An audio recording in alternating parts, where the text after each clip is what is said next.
Hypothetically speaking, this is how you create a dictatorship. First, you need a problem that frightens a society.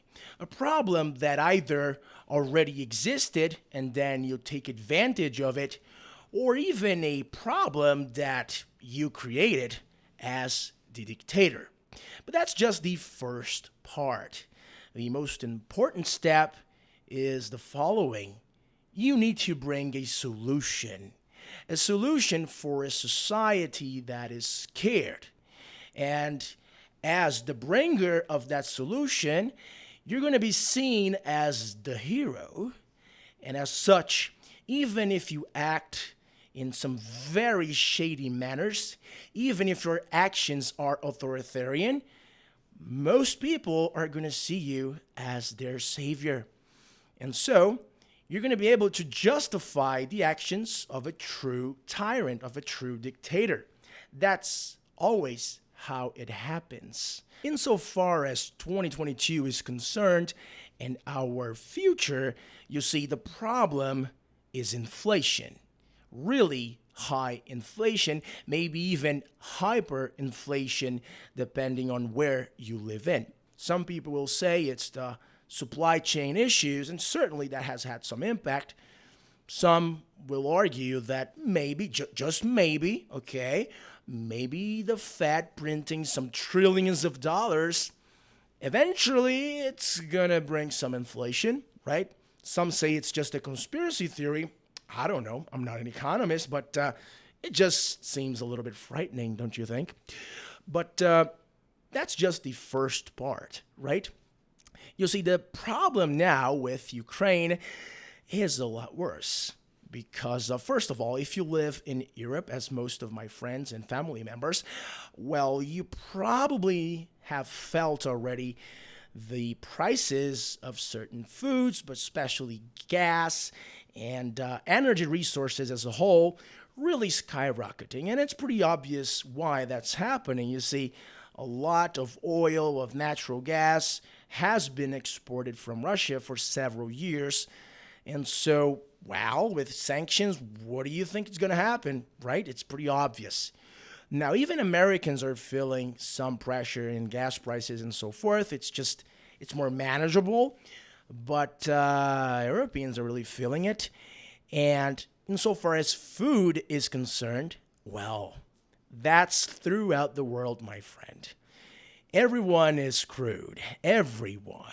First, because both Ukraine and Russia are top exporters of some really important grains like wheat.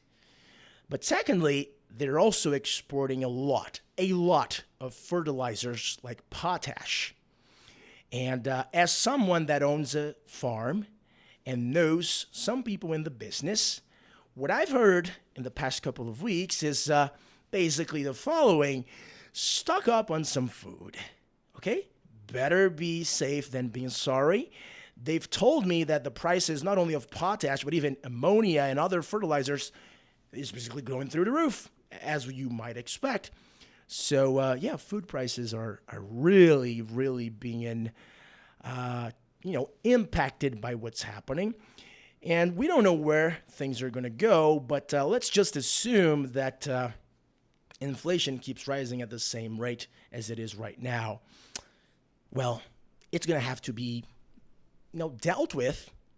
The problem is, how is the Federal Reserve going to deal with inflation? That's the point. The Fed knows that if inflation keeps rising to the point that the only solution, in theory, would be to hike interest rates quite considerably, the Fed knows that it can't really do that. Because if the Fed raises interest rates, first of all, the stock market is just going to get really screwed. A recession may come as a result, but not only that, you see the U.S. government has a pretty large amount of debt.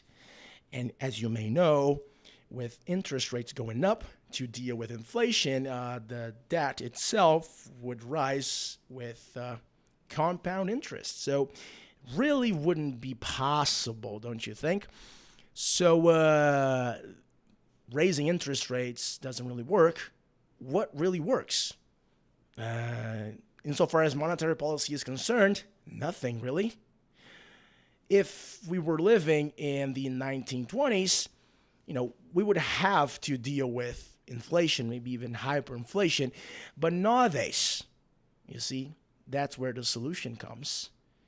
Nowadays, we have technology.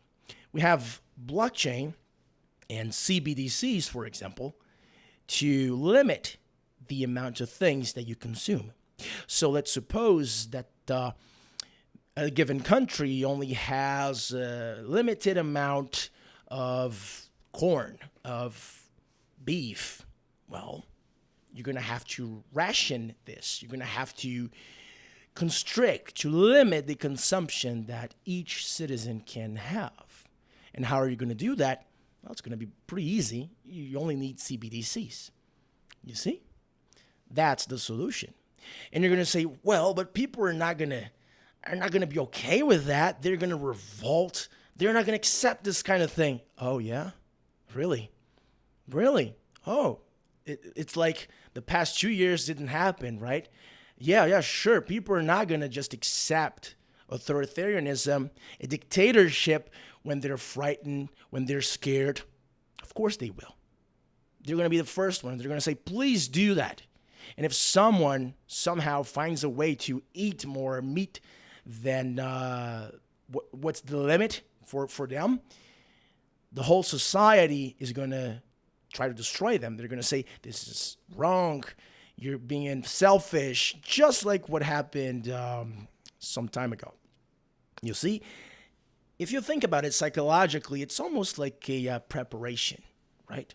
It's a preparation to think about, you need to sacrifice your interests, your freedom for the greater good, for the collective. All of that would be pretty bad, right? But in theory, it would be the only way to stop hyperinflation or just inflation in general. You see, if you tell society that we're going to kill people if everyone consumes as much as they want, some people are going to starve, we need to put a limit insofar as the amount of food that you eat is concerned, the amount of gas that you use is concerned. You see, if you make a really good effort of creating a psychological campaign in your society, you have the justification for controlling people from the moment that they wake up until the moment that they actually sleep, right? And CBDCs, meaning the financial aspect of it, the transactions that you make when you go to the supermarket and so forth, that's just the first step. When you take a look at what happens in China with that nightmare that they call the social credit system, if you fart, you may lose the right to take an airplane, right?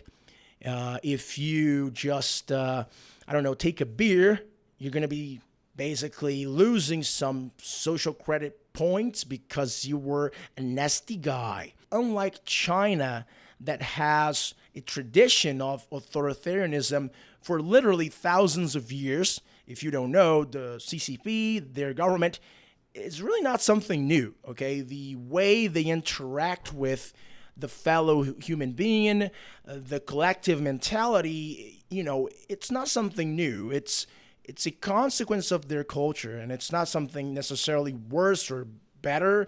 It depends on who you are. Personally, I wouldn't like to live in a country that doesn't give us autonomy, doesn't give us freedom, but maybe some people like it, so I'm not going to judge. Now, in the West, there's another kind of tradition, a tradition that values freedom of speech, that values autonomy, that believes in free will. So it's a different kind of culture in which a social credit system, it's not going to be just accepted. Okay, it needs a really good justification. And I do believe that the fear that maybe you're going to starve to death if someone is too greedy to eat more than they should, I think that kind of fear is maybe one of the very few things that would give that justification for Westerners. The fear of starving to death, or at least causing starvation in other people, I think that's plenty to create the justification to implement a social credit system that could be really frightening. Unless we raise our voices and show these technocrats that we're not willing to live like lab rats, unless we do this, not only our lives will be lived in a cage, but the lives of our children, grandchildren, and great-grandchildren. It's something that will have an impact for many generations, maybe all of them. So we should take it very seriously. And whenever you have the opportunity to oppose these authoritarian methods, do so, because we are running out of time. Let's oppose this. And if you like this message, make sure to subscribe.